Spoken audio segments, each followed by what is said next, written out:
여러분 안녕하십니까? GNU 뉴스입니다.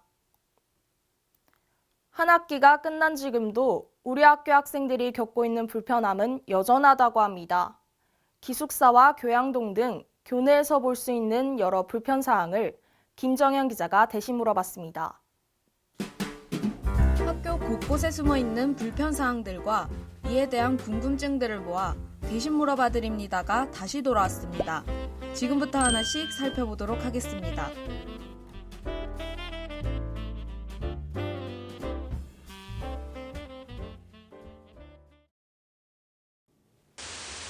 첫 번째 불편 사항은 넓은 강의실에 비해 작은 스크린입니다. 강의실에서 양쪽 측면에 앉은 학생들은 스크린 화면이 잘 보이지 않는 불편함을 겪고 있다고 합니다. 학교 측에서는 보조용 모니터를 설치하고 싶지만 예산 부족 문제로 현재는 어려운 상황이라고 밝혔습니다. 또한 예산 문제가 마무리되는 대로 설치를 고려해보겠다고 전했습니다.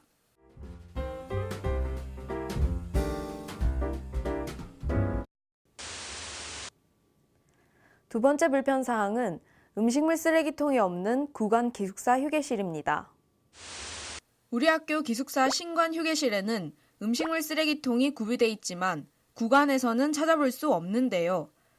생활관 측에서는 원래 구간에도 음식물 쓰레기통이 있었다며 구간의 경우 과거 악취와 벌레 등의 문제로 학생들의 신고 사례가 많았지만 신관은 불만 없이 운영됐다고 전했습니다. 더불어 학생들의 요구가 있을 경우 다시 구비하겠다고 말했습니다.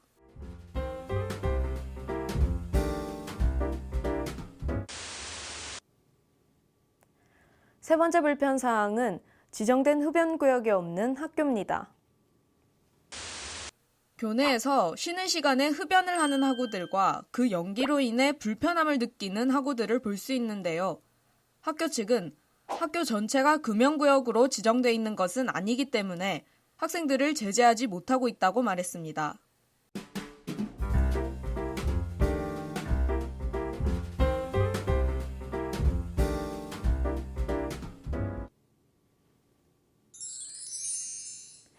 첫 번째 궁금증은 기숙사 에어컨 청소는 어떻게 진행되고 있는가입니다.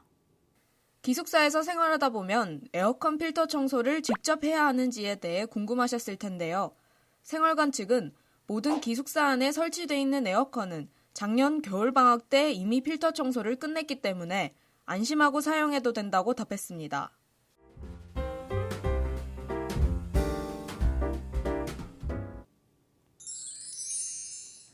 두 번째 궁금증은 교내 파여있는 도로는 언제쯤 보수가 되는가입니다. 교내를 걸어 다니다 보면 곳곳에 파여있는 채로 방치되어 있는 도로를 볼 수 있는데요. 학교 측은 도로 보수 공사는 가벼운 공사가 아니기 때문에 현재로는 당장 시행하기 어렵지만 여름방학 중에 계획하고 있다고 밝혔습니다.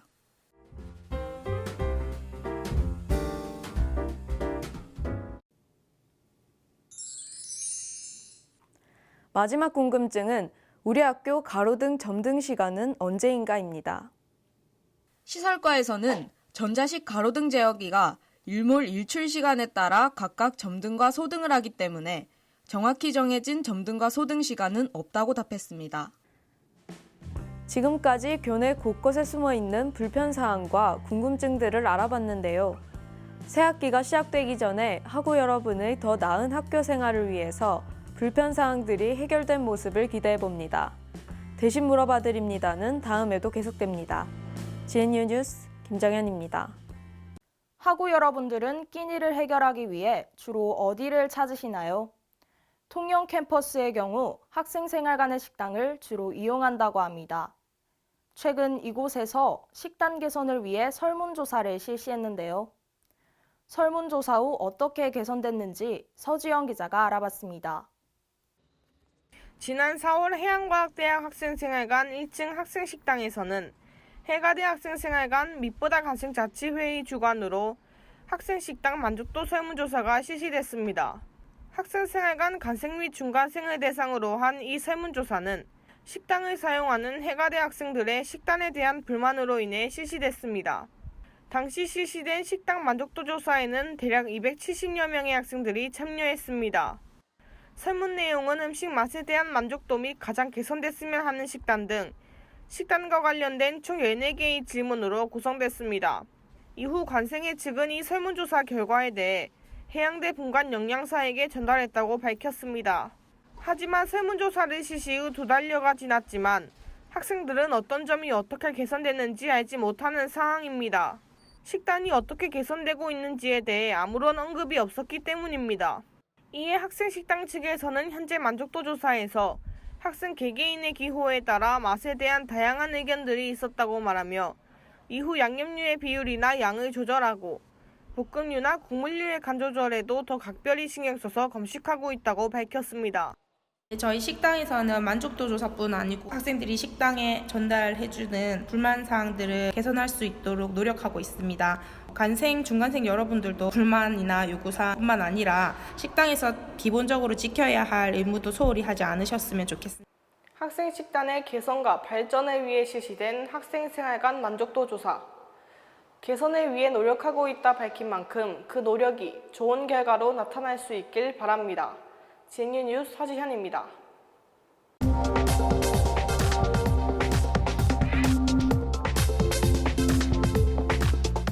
법은 공정성을 가지고 국민의 자유와 평등, 그리고 안전을 보장해주는 울타리의 역할을 합니다. 하지만 몇 가지 악법들로 인해 진정한 사회정의가 구현되고 있는지 의심되기도 하는데요. 이번 온마이크에선 악법으로 의심되는 사실적시 명예훼손죄에 대해 얘기 나눠보겠습니다. 정송화 기자, 이 법은 정확히 어떤 법인가요? 사실적시 명예훼손죄는 공개적인 장소에서 특정 대상에 대한 구체적인 사실을 알려 대상의 이미지를 실추시켰을 때 처벌받을 수 있는 법입니다. 예를 들어 제가 인터넷에 강민희 아나운서가 오늘 이런 옷을 입었다고 말했을 때 아나운서님의 감정이 상하게 되고 본인의 이미지가 실추됐다고 판단되면 저를 고소할 수 있는 거죠. 이 법은 최근 미투 운동으로 인해 논란이 되기도 했는데요. 미투 운동에 참여해 성범죄 피해 사실을 주장했을 때 사실적시 명예훼손죄로 인해서 대려 피해자가 가해자에게 역으로 고소당할 수 있는 겁니다. 피해자가 가해자가 되고 오히려 가해자가 법의 보호를 받는 아이러니한 상황이 생길 수도 있겠군요. 그렇다면 사실을 말했다가 고소를 당한 사례에 대해서도 말씀해 주시죠. 네, 2007년에는 떡값공 사명단을 발표한 노회찬 의원, 2010년에는 박원순 시장이 민간인 사찰 의혹을 제기했다 고소를 당한 바가 있습니다. 이처럼 마땅한 의심들이 사실적시 명예훼손죄에 의거해 소송당한 사례가 꽤 있는데요. 따라서 이 법은 미투 운동과 같은 정당한 문제 제기에 장애 요소가 될 수 있는 겁니다. 그렇군요. 법의 순기능보다 역기능이 두드러진 것 같습니다. 대부분의 선진국은 해당 법률을 폐지했다고 들었습니다. 이 부분에 대해서도 좀 더 자세히 말씀해 주시죠. 네, 그렇습니다. 영국을 비롯한 다수의 나라가 해당 법을 폐지했습니다. 표현의 억압과 정치적 악용을 막기 위해서인데요. 유엔 자유권규약위원회도 2015년도부터 우리나라 정부에게 사실적시 명예훼손죄 폐지를 권고해왔습니다. 이러한 추세에 우리나라 안에서도 폐지를 주장하는 의견이 많이 나오고 있는데요. 국내 변호사를 대상으로 한 설문 결과 응답자의 절반이 사실적시 명예훼손죄를 폐지해야 한다고 답했습니다. 또한 지난 2월부터 해당 법률의 폐지를 촉구하는 청원글도 꾸준히 올라오고 있는 상황입니다. 사실적시 명예훼손죄 폐지에 찬성하는 측의 의견이군요. 하지만 국회입법조사처에서 해당 법률 폐지에 대해 우려를 나타냈다고 하는데 그렇다면 사실적시 명예훼손죄 폐지에 반대 측은 어떤 입장입니까? 네, 반대하는 의견도 만만치 않습니다. 표현의 자유만큼 개인의 인격과 사생활도 보호받아야 한다는 입장인데요. 더불어 우리나라 법의 현실은 다른 국가와 다르기 때문에 당장의 개정이 힘들다는 겁니다.